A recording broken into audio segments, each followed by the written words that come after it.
नमस्कार। एग्जाम तक में आपका स्वागत है। मैं बात करूंगा आज के टॉप 10 प्रश्नों की। आज है 1 जून 2020 और 1 जून 2020 के जितने भी करंट अफेयर्स के प्रश्न बनते हैं उन सभी प्रश्नों की हम यहाँ पर चर्चा करेंगे। चलिए शुरुआत करते हैं आज के पहले प्रश्न के साथ। हाल ही में किस देश ने चीनी छात्रों और शोधकर्ताओं के प्रवेश पर रोक लगा दी है? तो इसका सही आंसर हो जाता है अमेरिका। अमेरिका ने चीनी छात्रों और शोधकर्ताओं के प्रवेश पर रोक लगा दी है। हालांकि यह रोक सभी चीनी छात्रों पर नहीं है, यह केवल उन छात्रों पर रोक है जो पीपुल्स लिबरेशन आर्मी से संबंध रखते हैं। कौन सी किससे संबंध रखते हैं? पीपुल्स लिबरेशन आर्मी से संबंध रखने वाले सभी चीनी छात्रों और शोधकर्ताओं के प्रवेश पर अमेरिका ने रोक लगा दी है। कोविड-19 आने के बाद अमेरिका और चीन में काफ़ी तनातनी देखने को मिल रही है। इसके बाद चीन का यह पहला कदम है कि चीन ने पीपुल्स लिबरेशन आर्मी से संबंध रखने वाले सभी शोधकर्ताओं और छात्रों पर रोक लगा दी है। चलिए बात करते हैं अगले प्रश्न की। अगला प्रश्न क्या कहता है? अगला प्रश्न है, फोर्ब्स की सूची में अमीर खिलाड़ियों में शीर्ष 100 में किस एकमात्र क्रिकेटर को जगह मिली है? तो इसका सही आंसर हो जाता है विराट कोहली।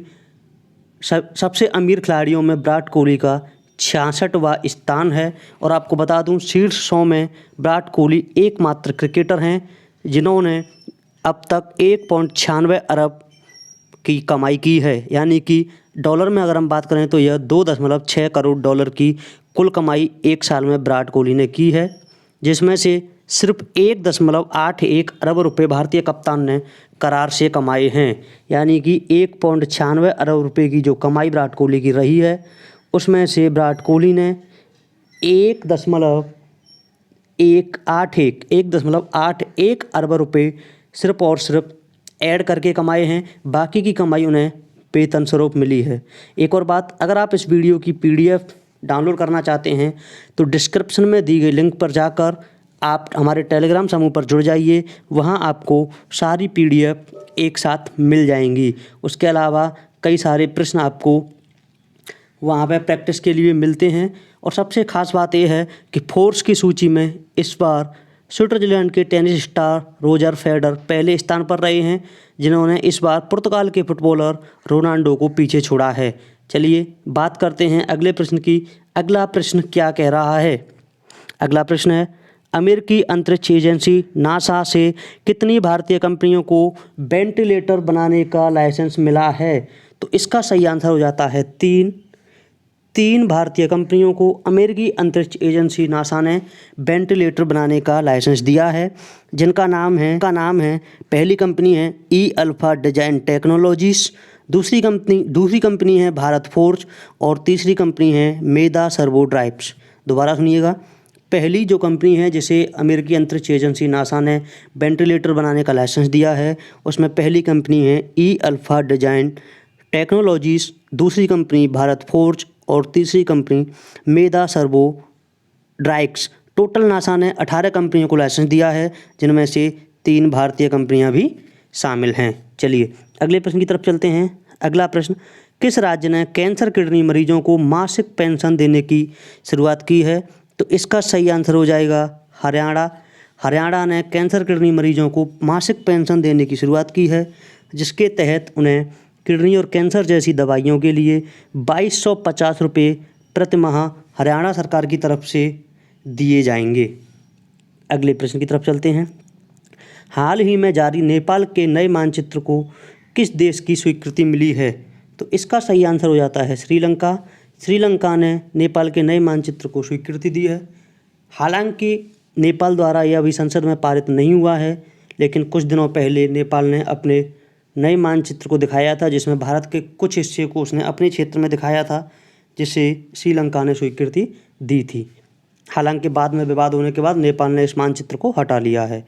अगला प्रश्न, किस राज्य में दीदी वाहन सेवा शुरू की गई है? तो इसका सही आंसर हो जाता है मध्य प्रदेश।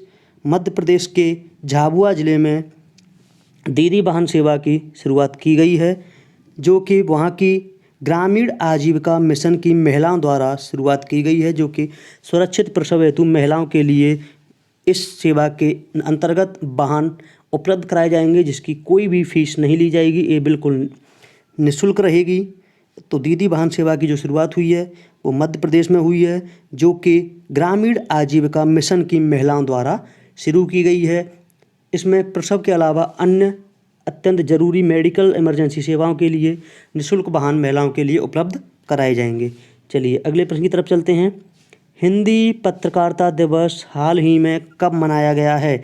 तो इसका सही आंसर हो जाता है 30 मई। 30 मई को हिंदी पत्रकारिता दिवस मनाया गया है। और ये हिंदी पत्रकारिता दिवस मनाने की जो शुरुआत हुई थी वो इस कारण हुई थी क्योंकि पहला जो हिंदी अखबार था वो 30 मई 1826 में प्रकाशित किया गया था, जिसका नाम था उद्दंत मार्तंड। क्या नाम था? उद्दंत मार्तंड। और उद्दंत मार्तंड का जो अर्थ होता है वो होता है उगता हुआ सूरज। उद्दंत मार्तंड एक साप्ताहिक समाचार पत्र था जो प्रत्येक मंगलवार को प्रकाशित होता था। इसे सबसे पहले कलकत्ता में पंडित जुगल किशोर शुक्ल ने शुरू किया था। इस कारण 30 मई को हिंदी पत्रकारिता दिवस मनाया जाता है। चलिए अगले प्रश्न की बात करते हैं। हिंदी तंबाकू निषेध दिवस कब मनाया जाता है? तो इसका सही आंसर हो जाएगा 31 मई। 31 मई को हिंदी तंबाकू निषेध दिवस मनाया जाता है। इसमें युवाओं को तंबाकू और धूम्रपान न करने के लिए प्रेरित किया जाता है। इस बार विश्व तंबाकू निषेध की जो थीम थी वह थी युवाओं की सुरक्षा। इस दिवस के द्वारा तंबाकू के होने वाले नुकसान, तंबाकू द्वारा निकोटीन आदि के उपयोग को रोकने के लिए विश्व तंबाकू निषेध दिवस 31 मई को मनाया जाता है। और इस बार की जो थीम थी वह थी युवाओं की सुरक्षा। अगला प्रश्न, जल जीवन मिशन के तहत भारत सरकार ने किस राज्य के लिए 445 करोड़ रुपए स्वीकार किए हैं? तो इसका सही आंसर हो जाएगा छत्तीसगढ़। छत्तीसगढ़ के लिए केंद्र सरकार ने 445 करोड़ रुपए का अनुदान दिया है, जो कि जल जीवन मिशन के तहत दिया गया है। इसके अंतर्गत छत्तीसगढ़ के सभी घरों में नल द्वारा जल कनेक्शन प्रदान करने के लिए इस फंड का उपयोग किया जाएगा। छत्तीसगढ़ में लगभग 45 लाख घर हैं और प्रत्येक घर के लिए नल जल योजना हेतु केंद्र सरकार द्वारा 445 करोड़ रुपए स्वीकार किए गए हैं। इस मिशन का लक्ष्य 2024 तक देश के सभी घरों में अच्छी गुणवत्ता का जल उपलब्ध कराने का केंद्र सरकार का लक्ष्य है, जिसमें सबसे पहले छत्तीसगढ़ के लिए 445 करोड़ रुपए का फंड स्वीकार केंद्र सरकार द्वारा किया गया है। किस राज्य ने खेल को उद्योग का दर्जा दिया है? तो इसका सही आंसर हो जाएगा मिजोरम। मिजोरम ने खेल को उद्योग का दर्जा दिया है। आपको बता दूं केंद्र द्वारा 2010 में इस पर चर्चा की गई थी कि क्यों ना खेल को उद्योग का दर्जा दिया जाए, लेकिन अब मिजोरम ने खेल को उद्योग का दर्जा दे दिया है और ऐसा करने वाला वो पहला राज्य बन गया है। मिजोरम ने 22 मई 2020 को खेल को उद्योग का दर्जा दे दिया था। तो ये थे आज के करंट अफेयर्स के प्रश्न। अगर आप इन प्रश्नों का PDF चाहते हैं तो डिस्क्रिप्शन में दी गई लिंक पर जाकर PDF डाउनलोड कर सकते हैं। धन्यवाद।